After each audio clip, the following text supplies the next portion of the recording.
4. Advice to Householders. August 13, 1882. The master was conversing with Kedar and some other devotees in his room in the temple garden. Kedar was a government official and had spent several years at Dhaka in East Bengal, where he had become a friend of Vijay Goswami. The two would spend a great part of their time together talking about Sri Ramakrishna and his spiritual experiences. Kedar had once been a member of the Brahmo Samaj. He followed the path of bhakti. Spiritual talk always brought tears to his eyes. It was 5 o'clock in the afternoon. Kedar was very happy that day, having arranged a religious festival for Sri Ramakrishna. A singer had been hired by Ram, and the whole day passed in joy. The master explained to the devotees the secret of communion with God. Master, with the realization of Satchidananda, one goes into samadhi, then duties drop away. Suppose I have been talking about the Ustad and he arrives. What need is there of talking about him then? How long does the bee buzz around? So long as it isn't sitting on a flower. But it will not do for the sadhaka to renounce duties. He should perform his duties, such as worship, japa, meditation, prayer, and pilgrimage. If you see someone engaged in reasoning even after he has realized God, you may liken him to be a bee, which also buzzes a little even while sipping honey from a flower. The master was highly pleased with the Ustad's music. He said to the musician, "There is a special manifestation of God's power in a man who has any outstanding gift, such as proficiency in music." Musician, "Sir, what is the way to realize God?" Master, "Bhakti is the one essential thing. To be sure, God exists in all beings. Who then is a devotee? He whose mind dwells on God. But this is not possible as long as one has egotism and vanity. The water of God's grace cannot collect on the high mound of egotism. It runs down. I am a mere machine." To Kedar and the other devotees, God can be realized through all paths. All religions are true. The important thing is to reach the roof. You can reach it by stone stairs or by wooden stairs or by bamboo steps or by a rope. You can also climb up by a bamboo pole. You may say that there are many errors and superstitions in another religion. I should reply, suppose there are. Every religion has errors. Everyone thinks that his watch alone gives the correct time. It is enough to have yearning for God. It is enough to love him and feel attracted to him. Don't you know that God is the inner guide? He sees the longing of our heart and the yearning of our soul. Suppose a man has several sons. The older boys address him distinctly as Baba or Papa, but the babies can at best call him Ba or Pa. Now, will the father be angry with those who address him in this indistinct way? The father knows that they too are calling him, only they cannot pronounce his name well. All children are the same to the father. Likewise, the devotees call on God alone, though by different names. They call on one person only. God is one, but his names are many. Thursday, August 24, 1882. Sri Ramakrishna was talking to Hazra on the long northeast veranda of his room when M arrived. He saluted the master reverently. "Master, I should like to visit Ishwar Chandra Vidyasagar a few times more." The painter first draws the general outlines and then puts in the details and colors at his leisure. The molder first makes the image out of clay, then plasters it, then gives it a coat of whitewash, and last of all paints it with a brush. All these steps must be taken successively. Vidyasagar is fully ready, but his inner stuff is covered with a thin layer. He is now engaged in doing good works, but he doesn't know what is within himself. Gold is hidden within him. God dwells within us. If one knows that, one feels like giving up all activities and praying to God with a yearning soul. So the master talked with M, now standing, now pacing up and down the long veranda. "Master, a little spiritual discipline is necessary in order to know what lies within." M. "Is it necessary to practice discipline all through life?" Master. "No, but one must be up and doing in the beginning. After that, one need not work hard. The helmsman stands up and clutches the rudder firmly as long as the boat is passing through waves, storms, high wind, or around the curves of a river, but he relaxes after steering through them. As soon as the boat passes the curves and the helmsman feels a favorable wind, he sits comfortably and just touches the rudder. Next, he prepares to unfurl the sail and gets ready for a smoke. Likewise, the aspirant enjoys peace and calm after passing the waves and storms of woman and gold. Some are born with the characteristics of the yogi, but they too should be careful. It is woman and gold alone that is the obstacle. It makes them deviate from the path of yoga and drags them into worldliness. Perhaps they have some desire for enjoyment. After fulfilling their desire, they again direct their minds to God and thus recover their former state of mind, fit for the practice of yoga. Have you ever seen the spring trap for fish called the Satkakal? M. No, sir, I haven't seen it. Master. They use it in our part of the country. One end of a bamboo pole is fastened in the ground, and the other is bent over with a catch. From this end, a line with a hook hangs over the water, with bait tied to the hook. When the fish swallows the bait, suddenly the bamboo jumps up and regains its upright position. Again, take a pair of scales, for example. If a weight is placed on one side, the lower needle moves away from the upper one. The lower needle is the mind, and the upper one, God. The meeting of the two is yoga. Unless the mind becomes steady, there cannot be yoga. It is the wind of worldliness that always disturbs the mind, which may be likened to a candle flame. If that flame doesn't move at all, then one is said to have attained yoga. Woman and gold alone is the obstacle to yoga. Always analyze what you see. What is there in the body of a woman? Only such things as blood, flesh, fat, entrails, and the like. Why should one love such a body? Sometimes I used to assume a Rajasic mood in order to practice renunciation. Once I had the desire to put on gold embroidered robe, wear a ring on my finger, and smoke a hubble bubble with a long pipe. Mathur Babu procured all these things for me. I wore the gold embroidered robe and said to myself after a while, "Mind, this is what is called a gold embroidered robe." Then I took it off and threw it away. I couldn't stand the robe any more. Again I said to myself, "Mind, this is called a shawl, and this a ring, and this smoking a hubble bubble with a long pipe." I threw those things away once for all, and the desire to enjoy them never arose in my mind again. It was almost dusk. The master and M stood talking alone near the door on the southeast veranda. Master to M. The mind of the yogi is always fixed on God, always absorbed in the self. You can recognize such a man by merely looking at him. His eyes are wide open, with an aimless look, like the eyes of the mother bird hatching her eggs. Her entire mind is fixed on the eggs, and there is a vacant look in her eyes. Can you show me such a picture? M. I shall try to get one. As evening came on, the temples were lighted up. Sri Ramakrishna was seated on his small couch, meditating on the Divine Mother. Then he chanted the names of God. Incense was burnt in the room, where an oil lamp had been lighted. Sounds of conch shells and gongs came floating on the air as the evening worship began in the temple of Kali. The light of the moon flooded all the quarters. The master again spoke to M. Master, perform your duties in an unselfish spirit. The work that Vidyasagar is engaged in is very good. Always try to perform your duties without desiring any result. M. Yes, sir. But may I know if one can realize God while performing one's duties? Can Rama and desire coexist? The other day I read in a Hindi couplet, "Where Rama is, there desire cannot be. Where desire is, there Rama cannot be." Master, all without exception perform work. Even to chant the name and glories of God is work, as is meditation of the non-dualist on I am He. Breathing is also an activity. There is no way of renouncing work altogether. So do your work, but surrender the result to God. M. Sir, may I make an effort to earn more money? Master, it is permissible to do so to maintain a religious family. You may try to increase your income, but in an honest way. The goal of life is not the earning of money, but the service of God. Money is not harmful if it is devoted to the service of God. M.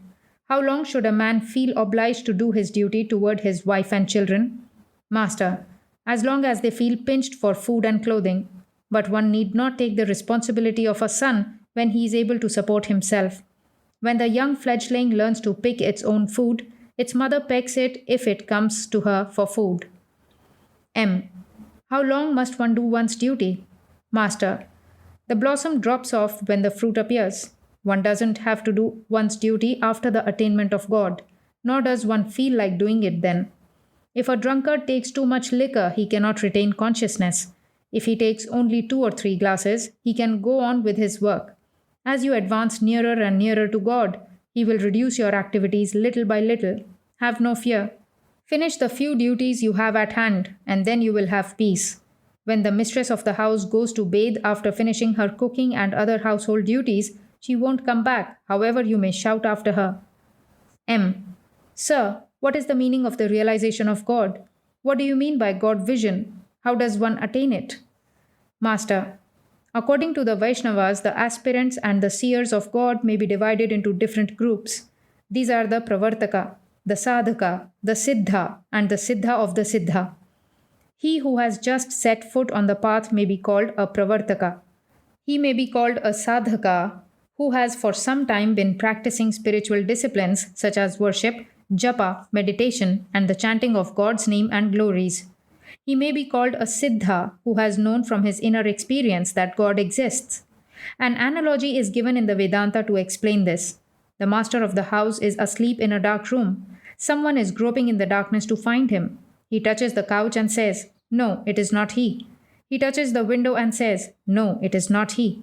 He touches the door and says, "No, it is not he." This is known in the Vedanta as the process of neti neti, not this, not this.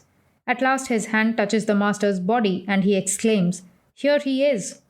In other words, he is now conscious of the existence of the master. He has found him, but he doesn't yet know him intimately. There is another type, known as the Siddha of the Siddha, the supremely perfect. It is quite a different thing when one talks to the master intimately, when one knows God very intimately through love and devotion. A Siddha has undoubtedly attained God, but the supremely perfect has known God very intimately. But in order to realize God, one must assume one of these attitudes: Shanta, Dasya, Sakhya, Vatsalya, or Madhur. Shanta, the serene attitude. The rishis of olden times had this attitude toward God. They did not desire any worldly enjoyment. It is like the single minded devotion of a wife to her husband. She knows that her husband is the embodiment of beauty and love, a veritable madan. Dasya, the attitude of a servant toward his master. Hanuman had this attitude toward Rama. He felt the strength of a lion when he worked for Rama. A wife feels this mood also. She serves her husband with all her heart and soul. A mother also has a little of this attitude, as Yashoda had toward Krishna. Sakhya, the attitude of friendship. Friends say to one another, "Come here and sit near me." Sridama and other friends sometimes fed Krishna with fruit, part of which they had already eaten, and sometimes climbed on his shoulders. Vatsalya, the attitude of a mother toward her child. This was Yashoda's attitude toward Krishna. The wife too has a little of this. She feeds her husband with her very lifeblood, as it were. The mother feels happy only when the child has eaten to his heart's content. Yashoda would roam about with butter in her hand in order to feed Krishna. Madhur, the attitude of a woman toward her paramar. Radha had this attitude toward Krishna. The wife also feels it for her husband. This attitude includes all the other four. M. When one sees God, does one see him with these eyes? Master, God cannot be seen with these physical eyes. In the course of spiritual discipline, one gets a love body endowed with love eyes, love ears, and so on. One sees God with those love eyes. One hears the voice of God with those love ears. One even gets a sexual organ made of love. At these words, M burst out laughing. The master continued, unannoyed. With this love body, the soul communes with God. M again became serious. Master, but this is not possible without intense love of God. One sees nothing but God everywhere when one loves Him with great intensity. It is like a person with jaundice who sees everything yellow. Then one feels, "I am verily He." A drunkard, deeply intoxicated, says, "Verily, I am Kali." The gopis, intoxicated with love, exclaimed, "Verily, I am Krishna." One who thinks of God day and night beholds Him everywhere. It is like a man seeing flames on all sides after he has gazed fixedly at one flame for some time. But that isn't the real flame, flashed through M's mind. Sri Ramakrishna, who could read a man's inmost thought, said, "One doesn't lose consciousness by thinking of him who is all spirit, all consciousness." Shivanath once remarked that too much thinking about God confounds the brain. Thereupon I said to him, "How can one become unconscious by thinking of consciousness?" M. Yes, sir, I realize that. It isn't like thinking of an unreal object. How can a man lose his intelligence if he always fixes his mind on him whose very nature is eternal intelligence? Master, with pleasure. It is through God's grace that you understand that. The doubts of the mind will not disappear without His grace. Doubts do not disappear without self realization. But one need not fear anything if one has received the grace of God. It is rather easy for a child to stumble if he holds his father's hand, but there can be no such fear if the father holds the child's hand.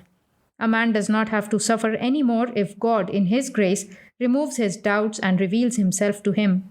But this grace descends upon him only after he has prayed to God with intense yearning of heart and practiced spiritual discipline. The mother feels compassion for her child when she sees him running about breathlessly. She has been hiding herself, now she appears before the child. But why should God make us run about? Thought M. Immediately Sri Ramakrishna said, "It is His will that we should run about a little. Then it is great fun. God has created the world in play, as it were. This is called Mahamaya, the great illusion.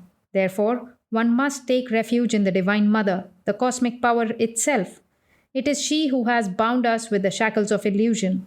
The realization of God is possible only when those shackles are severed." The Master continued, "One must propitiate the Divine Mother, the primal energy, in order to obtain God's grace. God Himself is Mahamaya, who deludes the world with her illusion and conjures up the magic of creation, preservation, and destruction. She has spread this veil of ignorance before our eyes. We can go into the inner chamber only when she lets us pass through the door. Living outside, we see only outer objects, but not that eternal being. Existence, knowledge, bliss absolute. Therefore, it is stated in the Purana that deities like Brahma praised Mahamaya for the destruction of the demons Madhu and Kaitaba. Shakti alone is the root of the universe. That primal energy has two aspects, Vidya and Avidya. Avidya deludes. Avidya conjures up woman and gold, which casts the spell. Vidya begets devotion, kindness, wisdom, and love, which lead one to God. This avidya must be propitiated, and that is the purpose of the rites of Shakti worship. The devotee assumes various attitudes toward Shakti in order to propitiate her. The attitude of a handsmaid, a hero, or a child. A hero's attitude is to please her even as a man pleases a woman through intercourse. The worship of Shakti is extremely difficult. It is no joke. I passed 2 years as the handmaid and companion of the Divine Mother, but my natural attitude has always been that of a child toward its mother. I regard the breasts of any woman as those of my own mother. Women are, all of them, the veritable images of Shakti. In northwest India, the bride holds a knife in her hand at the time of marriage. In Bengal, a nut cutter. The meaning is that the bridegroom, with the help of the bride, who is the embodiment of the divine power, will sever the bondage of illusion. This is the heroic attitude. I never worshipped the Divine Mother that way. My attitude toward her is that of a child toward its mother. The bride is the very embodiment of Shakti. Haven't you noticed at the marriage ceremony how the groom sits behind like an idiot? But the bride, she is so bold. After attaining God, one forgets his external splendor, the glories of his creation. One doesn't think of God's glories after one has seen Him. The devotee, once immersed in God's bliss, doesn't calculate any more about outer things. When I see Narendra, I don't need to ask him, "What's your name? Where do you live?" Where is the time for such questions? Once a man asked Hanuman which day of the fortnight it was. "Brother," said Hanuman, "I don't know anything of the day of the week, or the fortnight, or the position of the stars. I think of Rama alone." October 16, 1882. It was Monday, a few days before the Durga Puja, the festival of the Divine Mother. Sri Ramakrishna was in a very happy state of mind, for Narendra was with him. Narendra had brought 2 or 3 young members of the Brahmo Samaj to the temple garden. Besides these, Rakhal, Ramlal, Hazra, and M were with the master. Narendra had his midday meal with Sri Ramakrishna. Afterwards, a temporary bed was made on the floor of the master's room so that the disciples might rest a while. A mat was spread, over which was placed a quilt covered with a white sheet. A few cushions and pillows completed the simple bed. Like a child, the master sat near Narendranath on the bed. He talked with the devotees in great delight. With a radiant smile lighting his face and his eyes fixed on Narendra, he was giving them various spiritual teachings, interspersing these with incidents from his own life. Master, after I had experienced samadhi, my mind craved intensely to hear only about God. I would always search for places where they were reciting or explaining the sacred books, such as the Bhagavata, the Mahabharata, and the Adhyatma Ramayana. I used to go to Krishna Kishore to hear him read the Adhyatma Ramayana. What tremendous faith Krishna Kishore had! Once, while at Vrindavan, he felt thirsty and went to a well. Near it, he saw a man standing. On being asked to draw a little water for him, the man said, I belong to a low caste, sir. You are a Brahmin. How can I draw water for you? Krishna Kishore said, Take the name of Shiva. By repeating his holy name, you will make yourself pure. The low caste man did as he was told, and Krishna Kishore, orthodox Brahmin that he was, drank that water. What tremendous faith! Once a holy man came to the bank of the Ganges and lived near the bathing ghat at Aryadaha, not far from Dakshineshwar. We thought of paying him a visit. I said to Haladhari, Krishna Kishore and I are going to see a holy man. Will you come with us? Haladhari replied, What is the use of seeing a mere human body which is no better than a cage of clay? Haladhari was a student of the Gita and Vedanta philosophy, and therefore referred to the holy man as a mere cage of clay. I repeated this to Krishna Kishore. With great anger, he said, How impudent of Haladhari to make such a remark! How can he ridicule as a cage of clay the body of a man who constantly thinks of God, who meditates on Rama, and has renounced all for the sake of the Lord? Doesn't he know that such a man is the embodiment of spirit? He was so upset by Haladhari's remarks that he would turn his face away from him whenever he met him in the temple garden and stopped speaking to him. Once Krishna Kishore asked me, Why have you cast off the sacred thread? In those days of God vision, I felt as if I were passing through the great storm of Ashwin, and everything had blown away from me. No trace of my old self was left. I lost all consciousness of the world. I could hardly keep my cloth on my body, not to speak of the sacred thread. I said to Krishna Kishore, you will understand if you ever happen to be as intoxicated with God as I was. And it actually came to pass. He too passed through a God-intoxicated state, when he would repeat only the word Om and shut himself up alone in his room. His relatives thought he was actually mad and called in a physician. Ram Kaviraj of Natagore came to see him. Krishna Kishore said to the physician, Cure me, sir, of my malady if you please, but not of my Om. All laugh. One day I went to see him and found him in a pensive mood. When I asked him about it, he said, The tax collector was here. He threatened to dispose of my brass pots, my cups, and my few utensils if I didn't pay the tax. So I'm worried. I said, But why should you worry about it? Let him take away your pots and pans. Let him arrest your body even. How will that affect you? For your nature is that of Kha. Narendra and the others laugh. He used to say to me that he was the spirit, all-pervading as the sky. He had got that idea from the Adhyatma Ramayana. I used to tease him now and then, addressing him as Kha. Therefore I said to him that day, with a smile, You are Kha. Taxes cannot move you. In that state of God intoxication, I used to speak out my mind to all. I was no respecter of persons. Even to men of position, I was not afraid to speak the truth. One day, Jatindra came to the garden of Jadu Malik. I was there too. I asked him, What is the duty of man? Isn't it our duty to think of God? Jatindra replied, We are worldly people.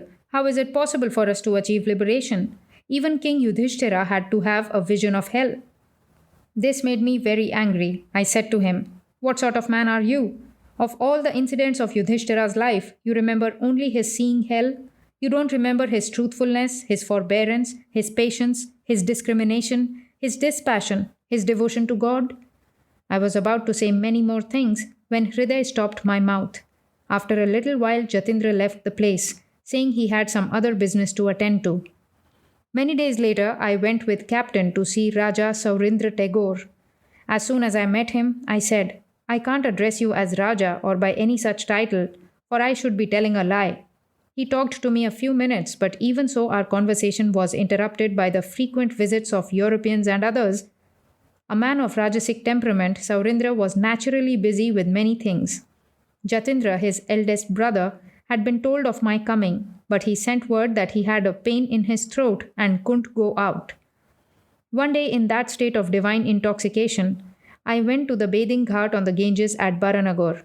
There I saw Jaya Mukherjee repeating the name of God, but his mind was on something else. I went up and slapped him twice on the cheeks. At one time, Rani Rasmani was staying in the temple garden. She came to the shrine of the Divine Mother, as she frequently did when I worshipped Kali, and asked me to sing a song or two. On this occasion, while I was singing, I noticed she was sorting the flowers for worship absent mindedly. At once I slapped her on the cheeks. She became quite embarrassed and sat there with folded hands. Alarmed at this state of mind myself, I said to my cousin Haladhari, just see my nature, how can I get rid of it? After praying to the Divine Mother for some time with great yearning, I was able to shake off this habit. When one gets into such a state of mind, one doesn't enjoy any conversation but that about God. I used to weep when I heard people talk about worldly matters. When I accompanied Mathur Babu on a pilgrimage, we spent a few days in Banaras at Raja Babu's house. One day I was seated in the drawing room with Mathur Babu, Raja Babu, and others. Hearing them talk about various worldly things, such as their business losses and so forth, I wept bitterly and said to the Divine Mother, Mother, where have you brought me? I was much better off in the temple garden at Dakshineshwar. Here I am in a place where I must hear about woman and gold. But at Dakshineshwar I could avoid it. The master asked the devotees, especially Narendra, to rest a while, and he himself lay down on the smaller couch. Late in the afternoon, Narendra sang. Rakhal, Latu, M. Hazra, and Priya, Narendra's Brahmo friend, were present. The singing was accompanied by the drum. Meditate, O mind, on the Lord Hari, the stainless one, pure spirit through and through. How peerless is the light that in him shines. How soul bewitching is his wondrous form. How dear is he to all his devotees. After this song, Narendra sang, Oh, when will dawn for me that day of blessedness, when he who is all good, all beauty, and all truth, will light the inmost shrine of my heart? When shall I sink at last, ever beholding him, into that ocean of delight? Lord, as infinite wisdom thou shalt enter my soul, and my unquiet mind, made speechless by thy sight, will find a haven at thy feet. In my heart's firmament, O Lord, thou wilt arise, as blissful immortality, and as when the chakora beholds the rising moon, it sports about for very joy, so too shall I be filled with heavenly happiness when thou appearest unto me. Thou one without a second, all peace, the King of kings, at thy beloved feet I shall renounce my life, and so at last shall gain life's goal. I shall enjoy the bliss of heaven while yet on earth. Where else is a boon so rare bestowed? Then shall I see thy glory, pure and untouched by stain. As darkness flees from light, so will my darkest sins desert me at thy dawn's approach. Kindle in me, O Lord, the blazing fire of faith, to be the pole star of my life. O succor of the weak, fulfill my one desire. Then shall I bathe both day and night in the boundless bliss of thy love, and utterly forget myself, O Lord, attaining thee. Narendra sang again. With beaming face chant the sweet name of God, till in your heart the nectar overflows. Drink of it ceaselessly and share it with all.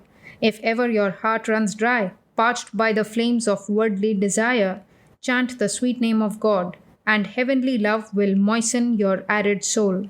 Be sure, O mind, you never forget to chant his holy name.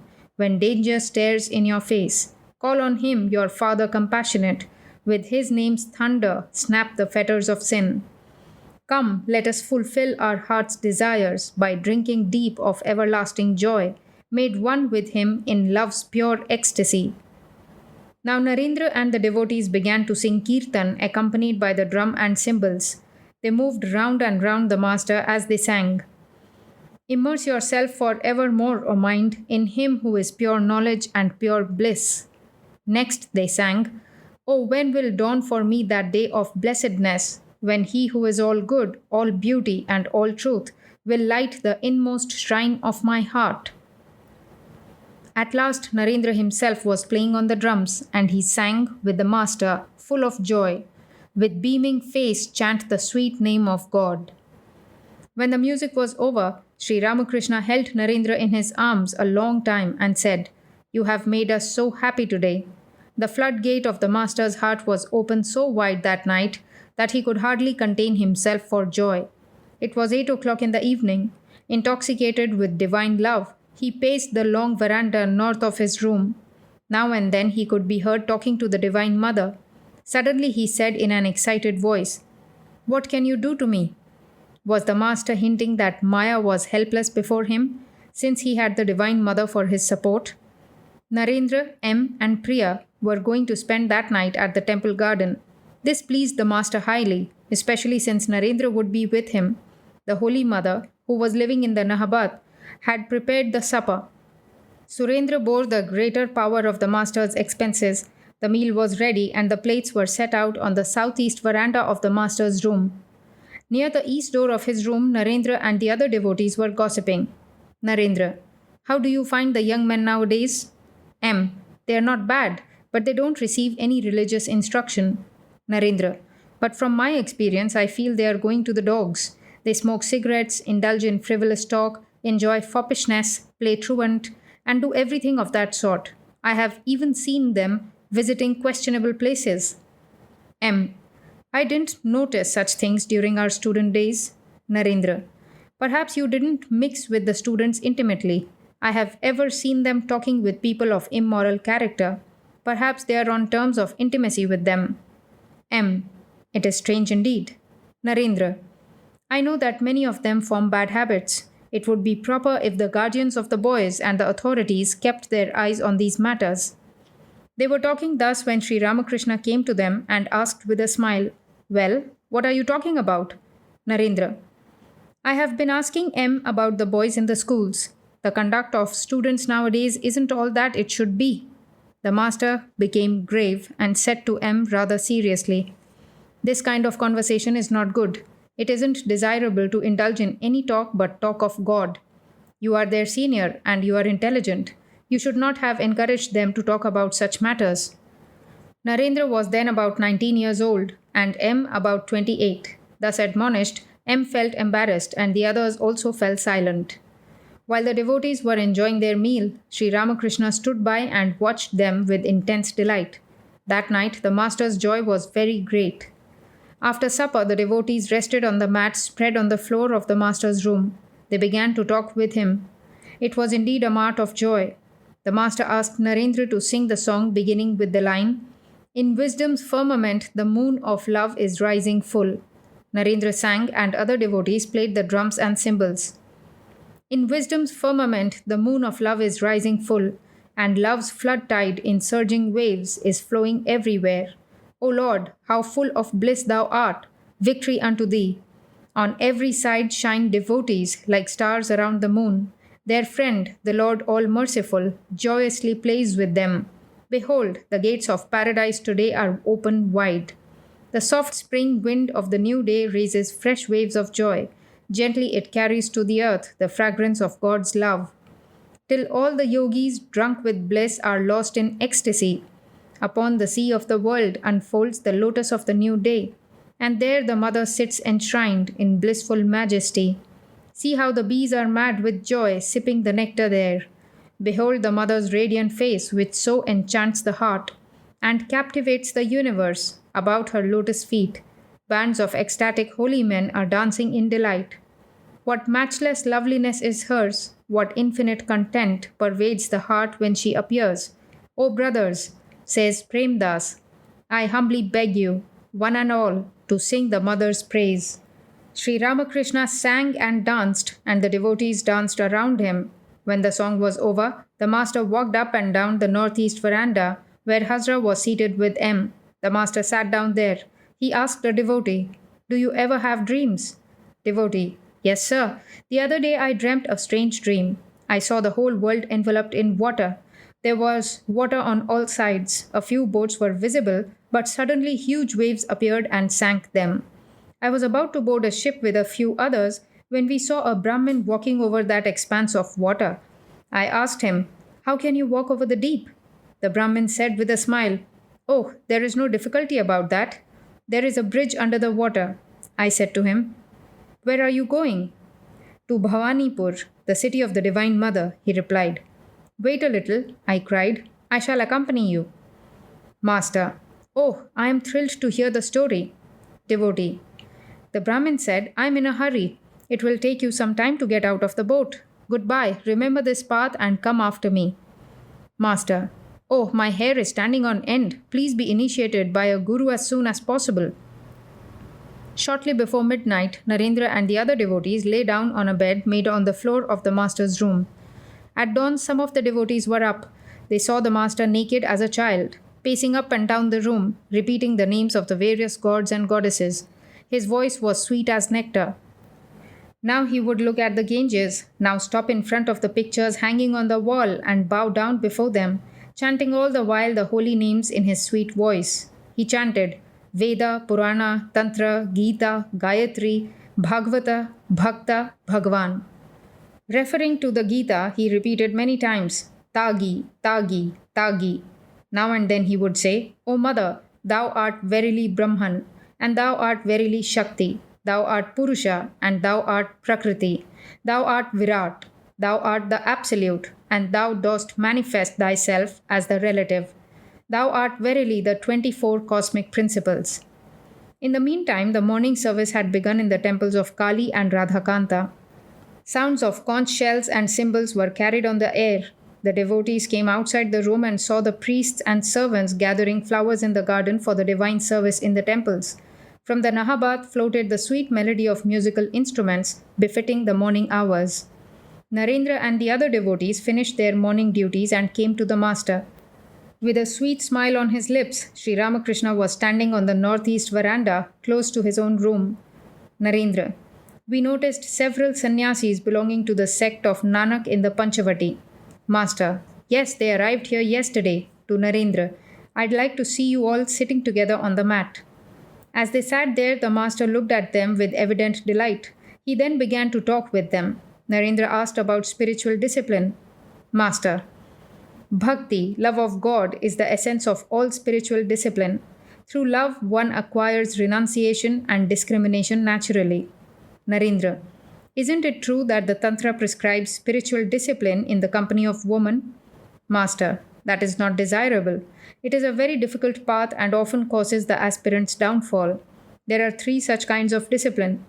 One may regard woman as one's mistress or look on oneself as her handmaid or as her child. I look on woman as my mother. To look on oneself as her handmaid is also good, but it is extremely difficult to practice spiritual discipline looking on woman as one's mistress. To regard oneself as her child is a very pure attitude. The sannyasis belonging to the sect of Nanak entered the room and greeted the master, saying, Namo Narayanaya. Sri Ramakrishna asked them to sit down. Master, nothing is impossible for God. Nobody can describe his nature in words. Everything is possible for him. There lived at a certain place 2 yogis who were practicing spiritual discipline. The sage Narada was passing that way one day. Realizing who he was, one of the yogis said, You have just come from God himself. What is he doing now? Narada replied, Why, I saw him making camels and elephants pass and repass through the eye of a needle. At this, the yogi said, Is that anything to wonder at? Everything is possible for God. But the other yogi said, What? Making elephants pass through the eye of a needle? Is that ever possible? You have never been to the Lord's dwelling place. At 9 o'clock in the morning, while the master was still sitting in his room, Mano Mohan arrived from Konagar with some members of his family. In answer to Sri Ramakrishna's kind inquiries, Mano Mohan explained that he was taking them to Calcutta. The master said, Today is the first day of the Bengali month, an inauspicious day for undertaking a journey. I hope everything will be well with you.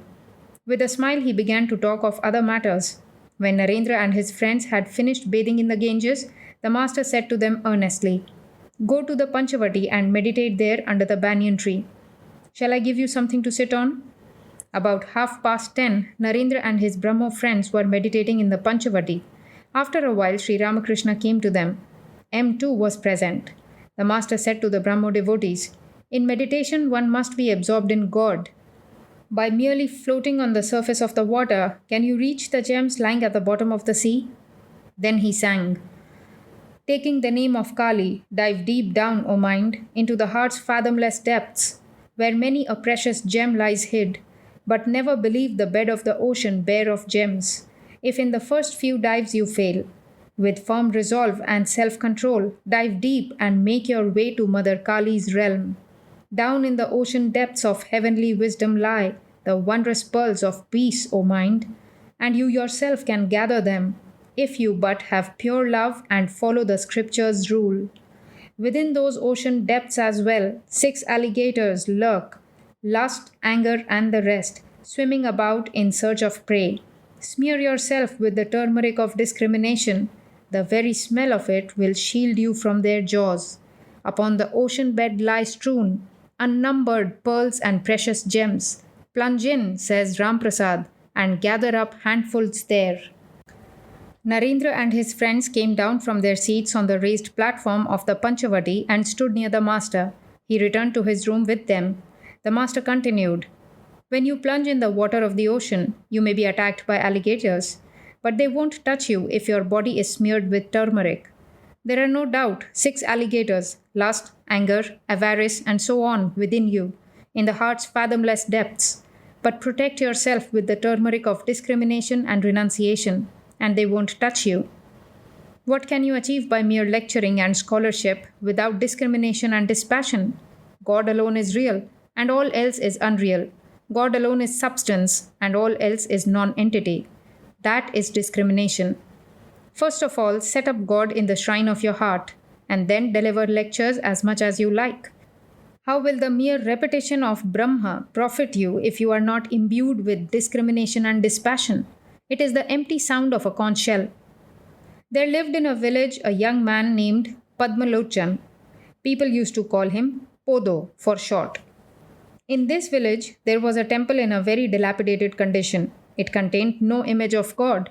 Ashwatha and other plants sprang up on the ruins of its walls. Bats lived inside, and the floor was covered with dust and the droppings of the bats. The people of the village had stopped visiting the temple. One day after dusk, the villagers heard the sound of a conch shell from the direction of the temple. They thought perhaps someone had installed an image in the shrine and was performing the evening worship. One of them softly opened the door and saw Padmalochan standing in a corner, blowing the conch. No image had been set up. The temple hadn't been swept or washed, and filth and dirt lay everywhere. Then he shouted to Podo, "You have set up no image here, within the shrine, O fool.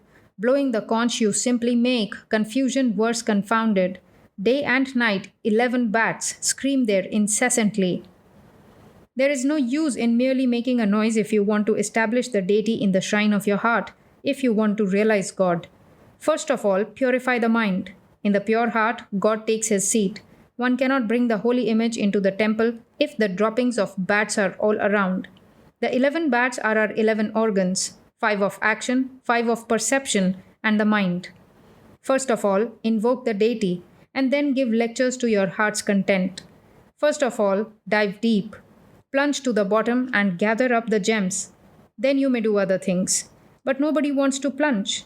People are without spiritual discipline and prayer, without renunciation and dispassion. They learn a few words and immediately start to deliver lectures. It is difficult to teach others. Only if a man gets a command from God, after realizing him, is he entitled to teach." Thus conversing, the master came to the west end of the veranda. M stood by his side. Sri Ramakrishna had repeated again and again that God cannot be realized without discrimination and renunciation. This made M extremely worried.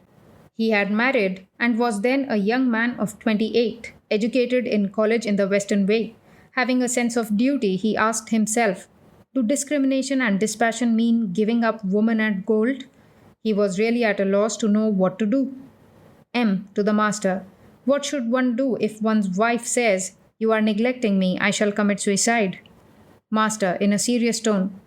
Give up such a wife if she proves an obstacle in the way of spiritual life. Let her commit suicide or anything else she likes.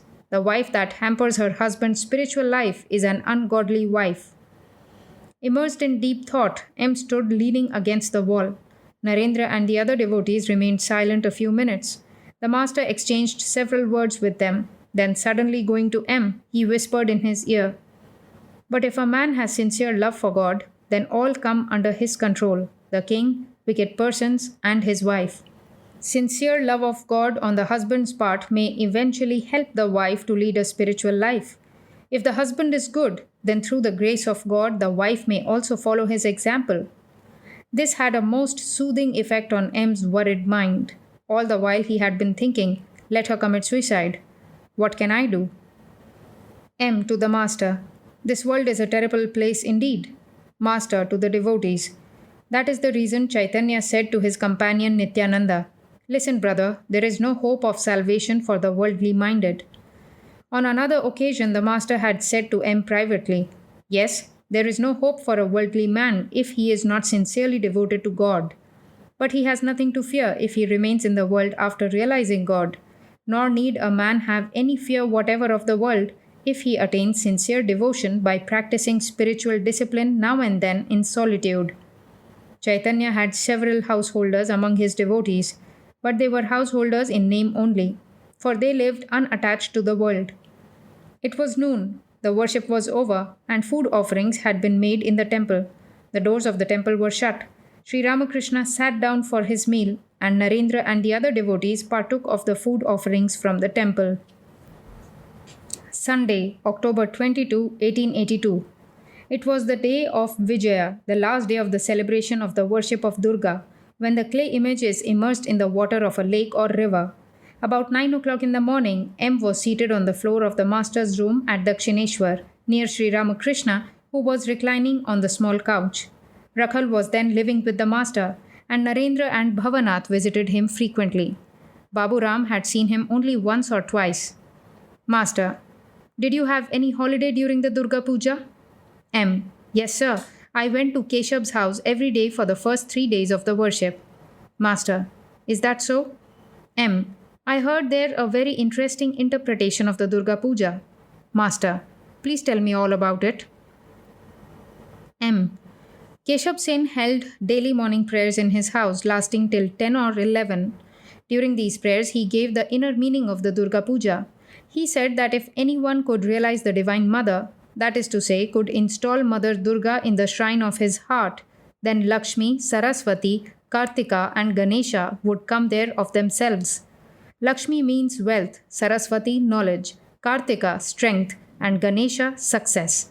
By realizing the Divine Mother within one's heart, one gets all these without any effort whatever.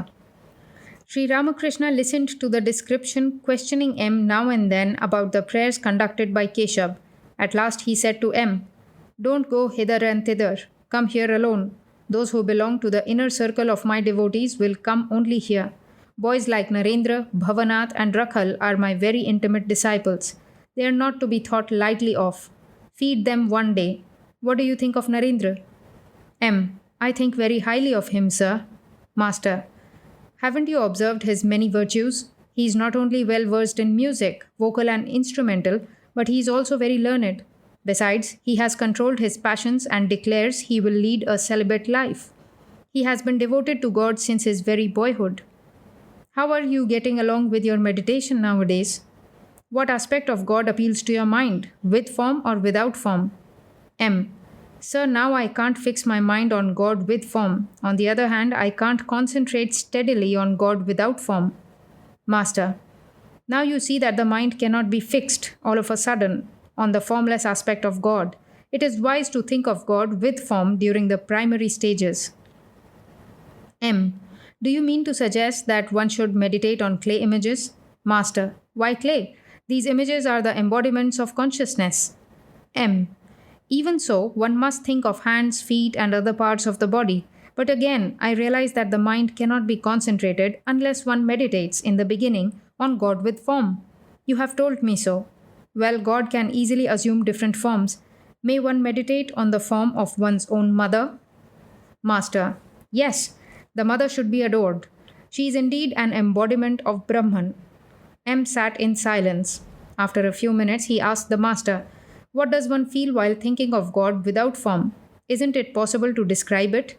After some reflection, the master said, do you know what it is like? He remained silent a moment and then said a few words to M about one's experiences at the time of the vision of God with and without form. Master.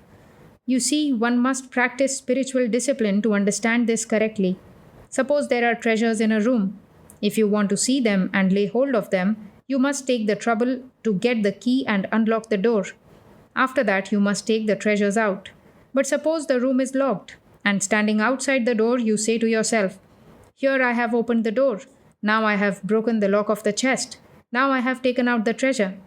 Such brooding near the door will not enable you to achieve anything. You must practice discipline. The jnanis think of God without form. They don't accept the divine incarnation. Praising Sri Krishna, Arjuna said, thou art Brahman absolute. Sri Krishna replied, follow me, and you will know whether or not I am Brahman absolute. So saying, Sri Krishna led Arjuna to a certain place and asked him what he saw there. I see a huge tree, said Arjuna, and on it I notice fruits hanging like clusters of blackberries. Then Krishna said to Arjuna, come nearer, and you will find that these are not clusters of blackberries, but clusters of innumerable Krishnas like me, hanging from the tree. In other words, divine incarnations without number appear and disappear on the tree of the absolute Brahman. Kabir Das was strongly inclined to the formless God. At the mention of Krishna's name, he would say, why should I worship him? The gopis would clap their hands while he performed a monkey dance. With a smile, but I accept God with form when I am in the company of people who believe in that ideal, and I also agree with those who believe in the formless God. M. Smiling. You are as infinite as he of whom we have been talking. Truly, no one can fathom your depth. Master, smiling. Ah, I see you have found it out. Let me tell you one thing. One should follow various paths. One should practice each creed for a time. In a game of Satrancha, a piece can't reach the center square until it completes the circle. But once in the square, it can't be overtaken by any other piece. M. That is true, sir. Master.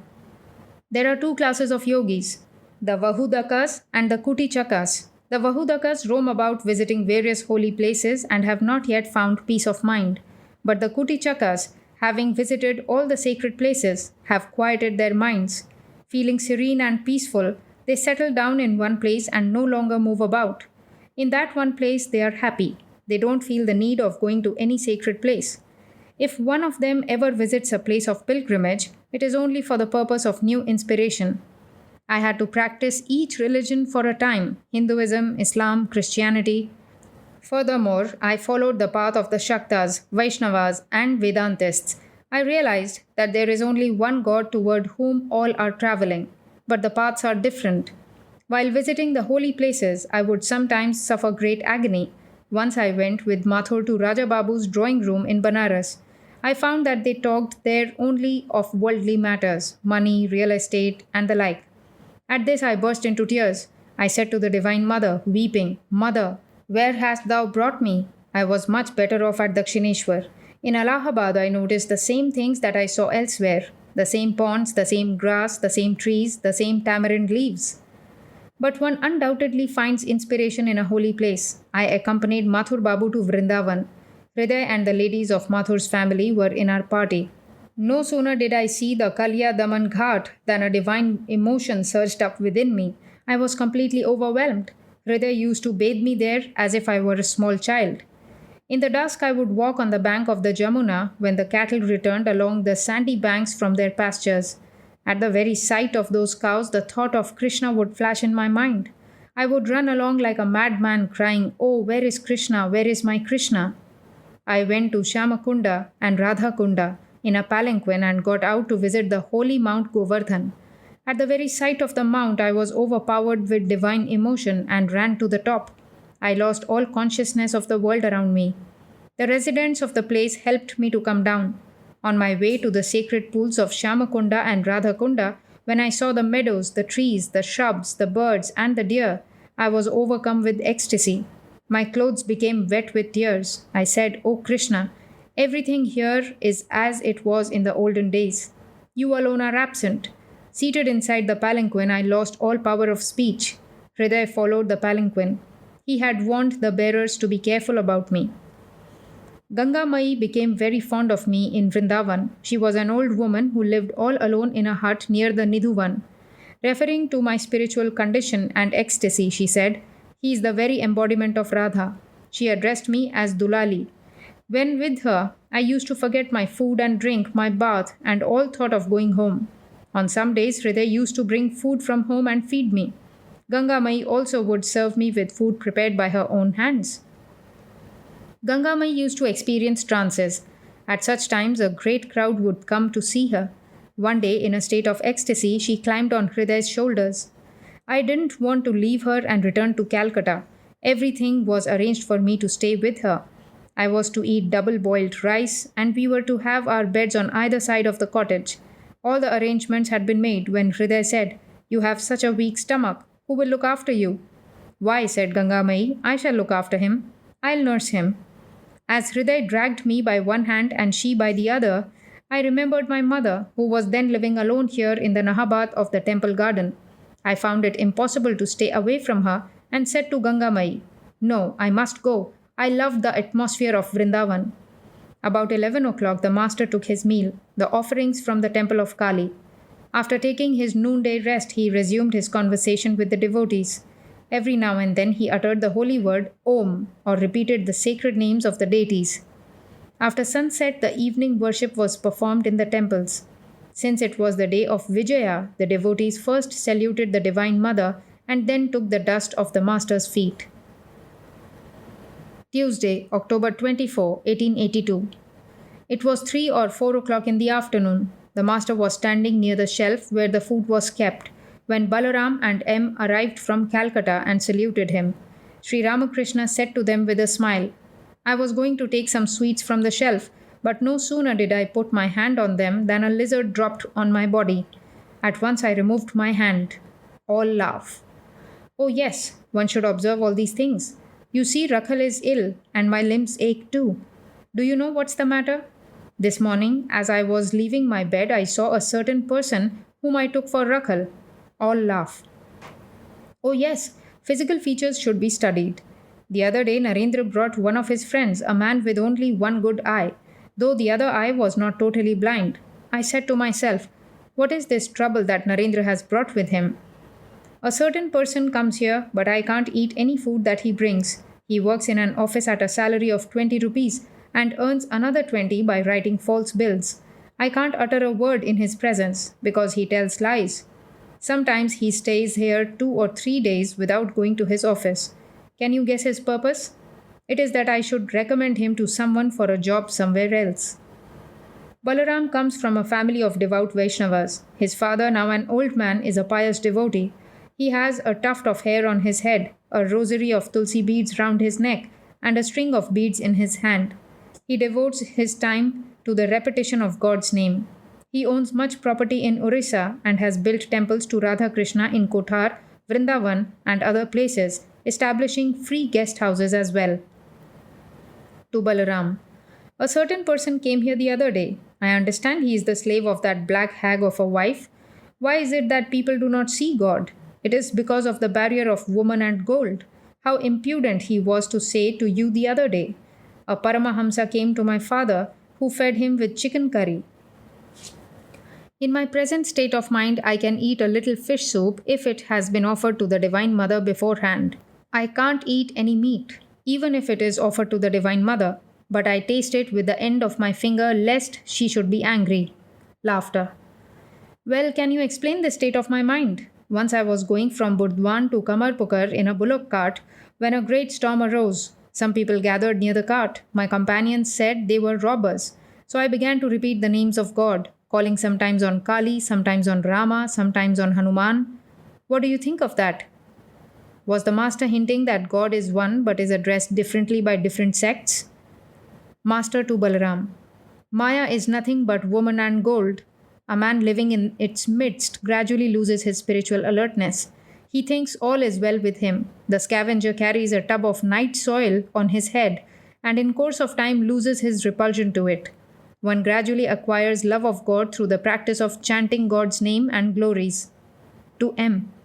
One should not be ashamed of chanting God's holy name.